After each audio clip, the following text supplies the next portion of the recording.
Hi, it's Auntie Akiba. How are you doing today? I hope you're doing okay. I've got a new book for you. Would you like to hear it?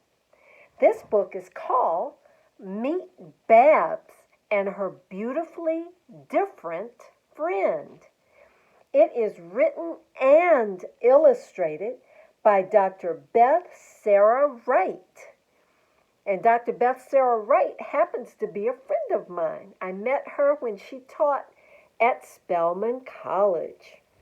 So here's the book, Meet Babs and Her Beautifully Different Friend.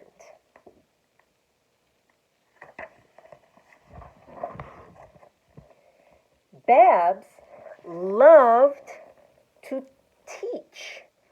Each day, she wandered around the farm with a notepad and a pencil tucked under her arm, looking for new friends to teach.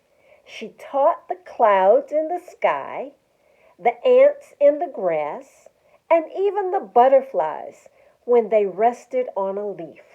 But there was something missing, something that made her heart so blue.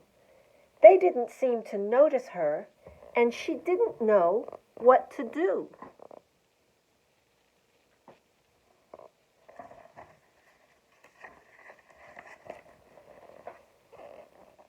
The marigolds and daffodils were determined, but they never did their homework. The sheep were focused, but were far more interested in chomping grass than listening to her lessons. The chickens were curious, but they would strut around counting their colorful feathers instead of solving her math problems. She would get angry and fuss at them.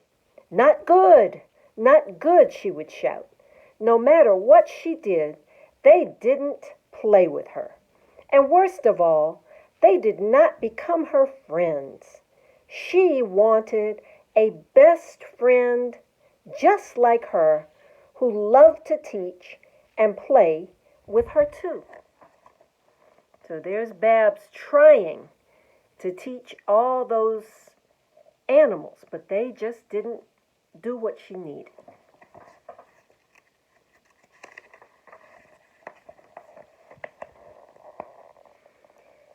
Since her papa went to heaven, her mama was busy taking care of so many things, especially her brother, who needed her attention. "Is he better yet?" Babs would ask each morning. "Not yet, sweetie. Go outside and teach the chickens something new today." Babs's chest caved in, and she wondered if she would ever find a new best friend all to herself. You can see Babs standing in the door, and there's Mama taking care of Babs's brother, and he's sick. And maybe you know some people who are sick or some people who have gone to heaven, and that makes it more challenging to do things.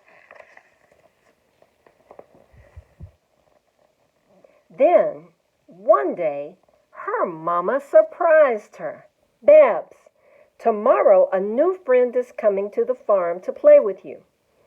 "Oh my goodness," she gasped. All night she dreamed of her new best friend. Would she have red hair like hers?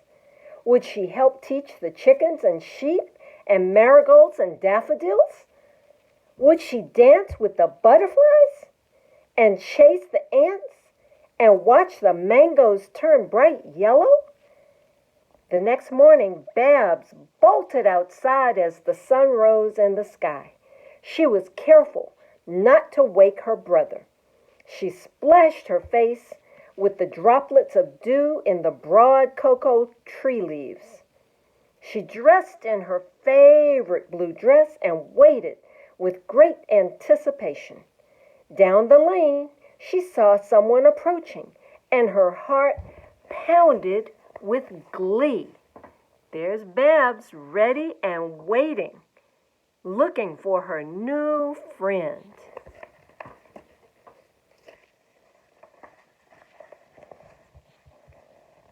Babs soon was disappointed. She realized it was not a little girl like her, but a grown-up lady. How could a grown-up be her best friend? How could a grown-up be a friend at all? The peculiar woman wore a blue dress with buttons all the way up to her neck. On her arm was a green handbag with shiny beads, and she wore a broad-rimmed yellow hat with a long purple ribbon down her back. She came right up to Babs and smiled the widest, toothless smile in the world. She was no ordinary grown-up at all. You can see her hat and her handbag.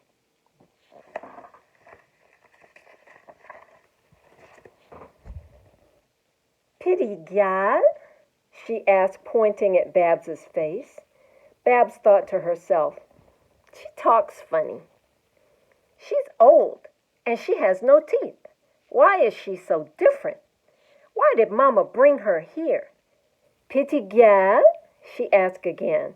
Then Babs slowly responded, do you mean pretty girl? Do you mean me? Her bright eyes widened with excitement as she nodded vigorously. She clapped her hands, laughed sweetly, and cheered. Good, good. With great delight, the toothless woman reached into her purse and took out the largest, most perfect yellow mango Babs had ever seen and handed it to her. You, my friend. Babs looked again at her and saw in her eyes something completely unexpected, something warm and innocent and kind and divine. Even though her body was all grown up, she was just like Babs.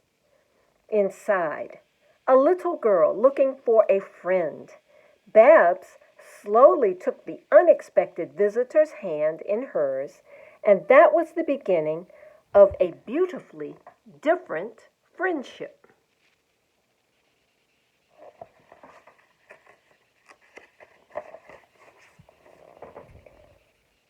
Agatha was her name. She called herself Ag because her name was too difficult for her mind and her lips to say. She was a cousin who Babs never met before, who came to live close by. Miss Ag and Babs became as tight as two tamarind seeds in a pod. Miss Ag was very kind to the flowers and the animals. They listened to her as she taught them and were perfectly behaved. Babs was in awe of her. How come they listened to her and not to me, Babs wondered. Miss Ag was gentle with the butterflies and ants and made them feel so loved. You can see them relaxing in the grass.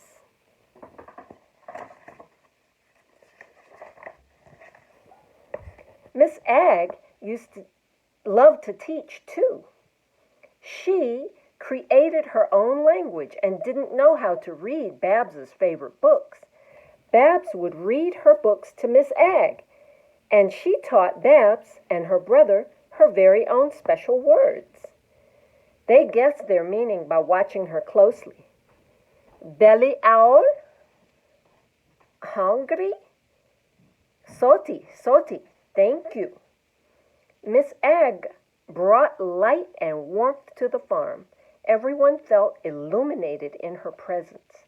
One afternoon, Babs and Miss Ag walked to pick yellow, ripe mangoes to take home.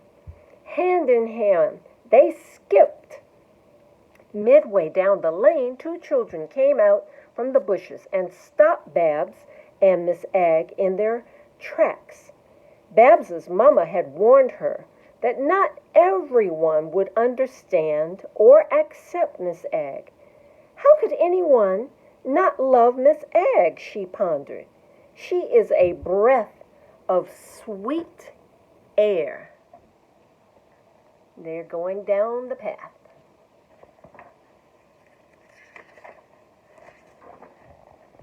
Now here are these children. They don't look like they're being very friendly at all, do they? Look at them.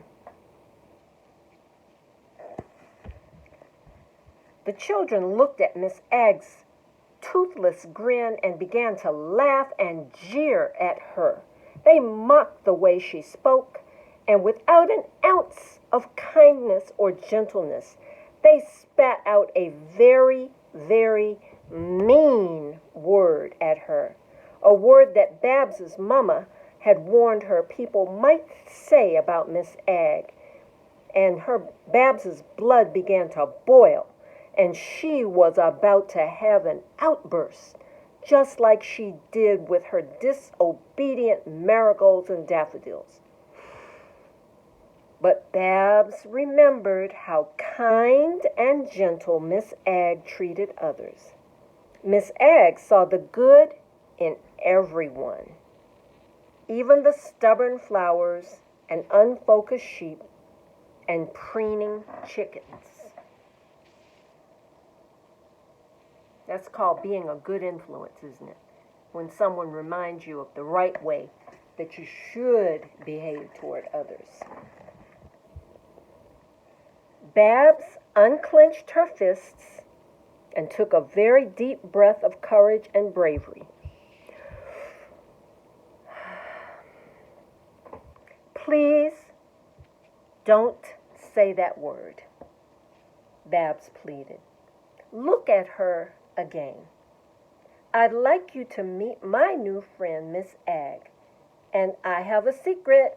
She looks like a grown-up, but she is just like you and me inside. She is kind and has a big brain. And she is... Babs searched for the perfect words to describe Miss Agg. She is beautifully different. The children were stunned by Babs's words and her confidence. They were silenced and chose to look again at Miss Agg. Miss Agg smiled her wide, extraordinary smile. They saw the warmth and kindness in her eyes. They looked even closer and soon saw her special secret. She was just like them inside.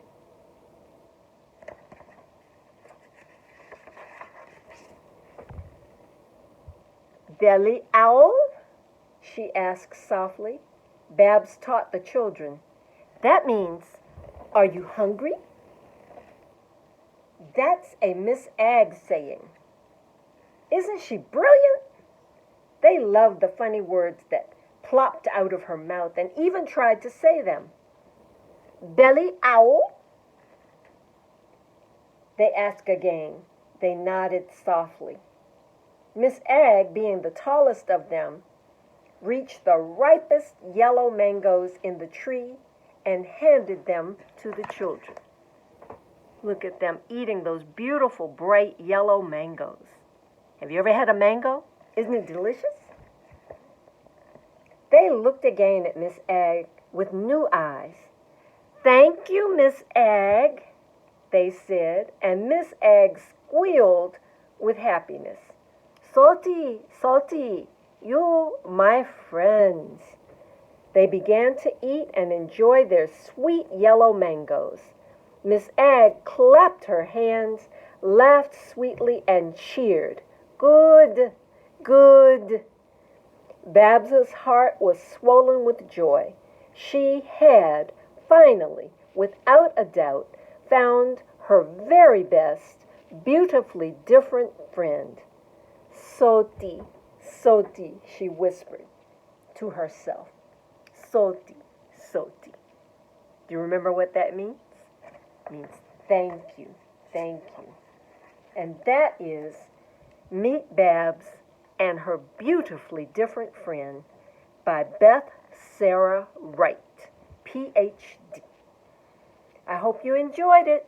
Have a wonderful day. See you next time.